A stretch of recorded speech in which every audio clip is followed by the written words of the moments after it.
জুমার দিনে এই দুইটি আমল কিয়ামতে আপনার জন্য নূর হবে এবং আপনার মনের যে কোনো আশা পূরণের জন্য যথেষ্ট হয়ে যাবে। জুমার দিন সপ্তাহের অন্য সব দিনের চেয়ে অত্যন্ত গুরুত্বপূর্ণ দিন। এই জুমার দিনে এমন দুইটি আমল রয়েছে যে দুইটি আমল কিয়ামতের এই কঠিন ময়দানে in the day of judgement আপনার জন্য নূর হিসেবে থাকবে এবং আপনার মনের আশা পূরণের জন্য এই দুইটি আমল যথেষ্ট হয়ে যাবে। এটা আমার কথা নয়, স্বয়ং জন্মে মুহাম্মদ রাসূলুল্লাহ সাল্লাল্লাহু আলাইহি ওয়াসাল্লাম এটা জানিয়েছেন।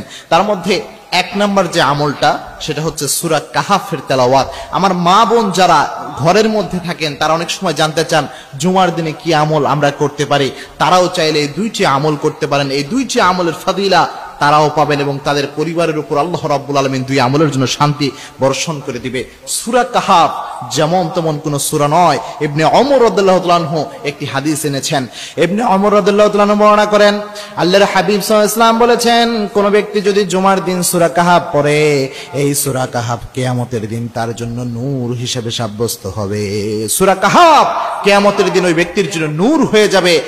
কিয়ামতের দিন যখন প্রত্যেক মানুষ আল্লাহ রাব্বুল আলামিনের সামনে উঠবে, সবাই নিজের হিসাবের জন্য পেরেশান হয়ে থাকবে। ওই কঠিন ময়দানে এই সূরা কাহাফ তার জন্য নূর হিসেবে থাকবে। যতক্ষণ তাকে জান্নাতে দেওয়া হবে না এই সূরা কাহাফ তার সঙ্গ ছাড়বে না। এই সূরা কাহাফ এত গুরুত্বপূর্ণ এবং কি আল্লাহর হাবিব জানিয়েছেন নূর হিসেবে শুধু হবে এতটুকুই নয়, কিয়ামতের এই কঠিন ময়দানে ততক্ষণ পর্যন্ত সূরা কাহাফ ওই ব্যক্তির সাথী হবে যতক্ষণ পর্যন্ত ব্যক্তিকে আল্লাহ মাফ করে দিবে না।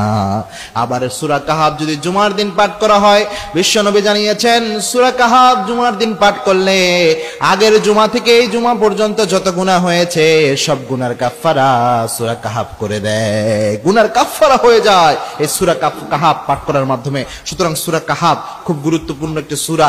দুই নম্বরে যে আমলটা আমার মা বোনরাও করতে পারেন সেটা হচ্ছে বেশি দরুদ পাঠ করা এবং পরিবারের জন্য নিজের জন্য দোয়া করা, যেটা খুবই গুরুত্বপূর্ণ বিষয়।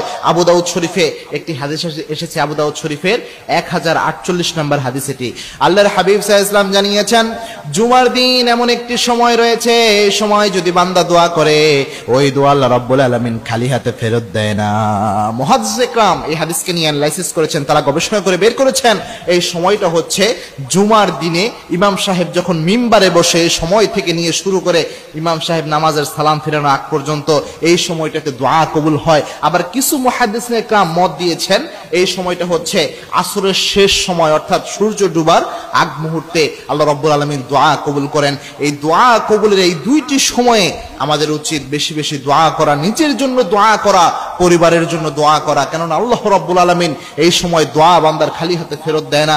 এবং কি দোয়ার মতো যদি আপনি দোয়া করতে পারেন আল্লাহ রাব্বুল আলামিন অবশ্যই অ্যাকসেপ্ট করে নেবেন। সুতরাং যে মা বোনরা আমল করতে চান, আপনাদের পরিবারে অনেকের অনেক সমস্যা রয়েছে, অনেকের প্রবলেম রয়েছে, আপনারা চেষ্টা করবেন জুমার দিনে বিশেষ করে এই দুইটি সময় দোয়া করার জন্য এবং দরুদ সাথে পড়বেন।